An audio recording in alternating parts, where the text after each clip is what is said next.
Bonjour à toutes et à tous, j'ai pris une petite pause de quelques semaines pour profiter des vacances. J'espère que vous en avez fait de même et pour ceux qui ne sont pas encore partis en vacances, je vous souhaite de très bonnes vacances. Donc je vais vous faire voir une petite vidéo, comment faire un point qui s'appelle le point de liseron. Donc c'est un point qui est accessible même pour les débutants. Et c'est un point qui se fait sur 4 rangs qui vont se répéter sans arrêt. Donc une fois que vous connaissez vos 4 rangs, ce sera toujours la même chose.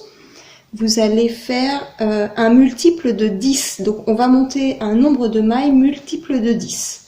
Moi là dans ce petit échantillon, j'en ai fait 10, 20, 30, 40. Donc sur cet échantillon, j'ai monté 40 mailles. Vous allez monter le nombre de mailles que vous le souhaitez.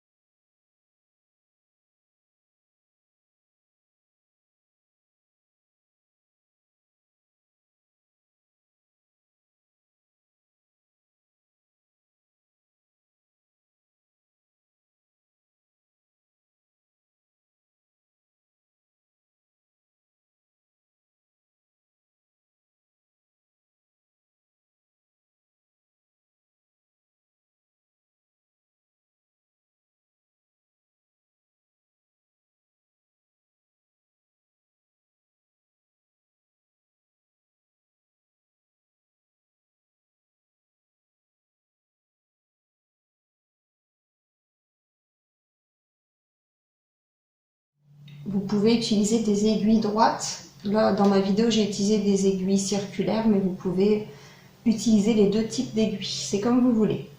Donc, une fois que vous avez monté le nombre de mailles souhaité, donc là, j'en ai monté 30 pour vous faire voir, vous allez faire pour le rang numéro 1.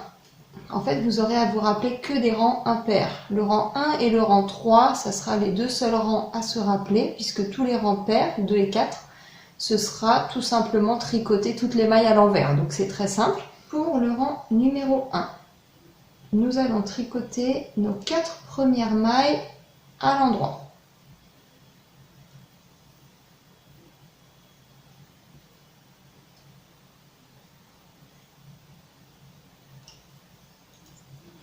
Ensuite, vous allez tricoter les 2 mailles suivantes ensemble.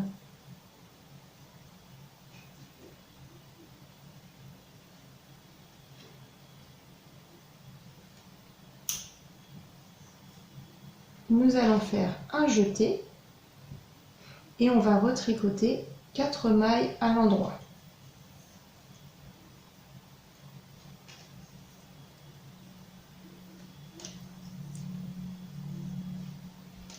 Ce que vous venez de faire, il faudra le répéter tout le long du rang numéro 1. Ce sera toujours la même chose pour tous les rangs 1.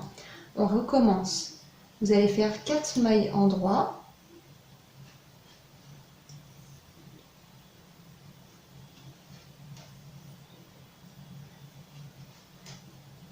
Les 2 mailles suivantes, vous les tricotez ensemble. Vous faites un jeté et vous recommencez par tricoter 4 mailles endroit.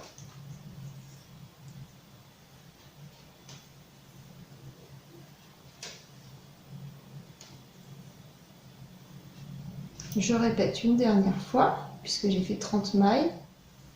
Pour le rang numéro 2, nous allons tricoter toutes les mailles à l'envers tout simplement.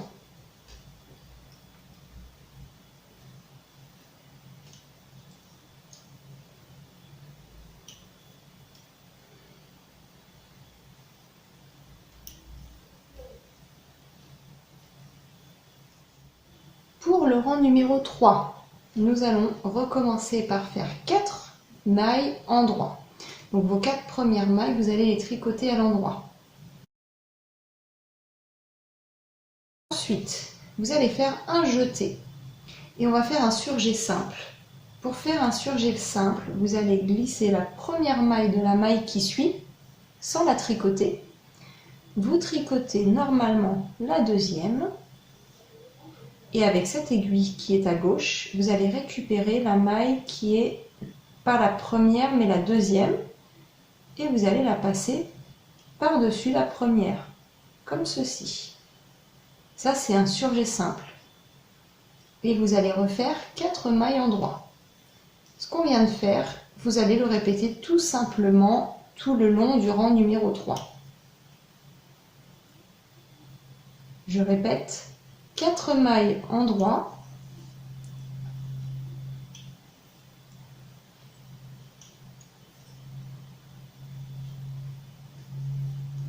un jeté, un surjet simple, vous passez la première maille sans la tricoter, vous tricotez la deuxième et avec l'aiguille de gauche, vous passez la première maille dans la deuxième, comme ceci. Et on finit par faire 4 mailles endroits.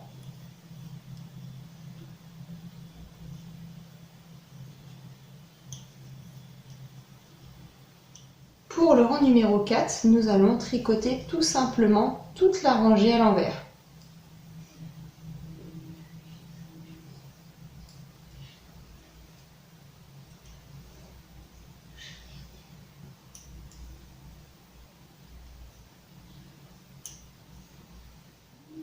Une fois que vous avez fait ces 4 rangs, vous avez terminé, vous répétez à chaque fois vos 4 rangs et vous avez ce point de liseron.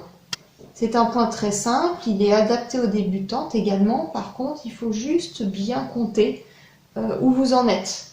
Parce que vous risquez de vous tromper au bout d'un moment entre le rang numéro 1 et le rang numéro 3. Si vous vous trompez, vous n'allez pas avoir le dessin qui va bien s'afficher. Vous aurez 2 trous au même endroit, au lieu de l'avoir comme ceci. Je vous conseille d'utiliser ce point avec de la laine de coton. Donc, comme c'est un point à ajurer, il est vraiment très bien pour l'été et le printemps. Donc si vous voulez le tricoter, le mieux ce serait une laine de coton. Et vous pouvez faire des petits hauts, des pulls, des sacs, tout ce que vous voulez avec ce point. Ça rend très bien.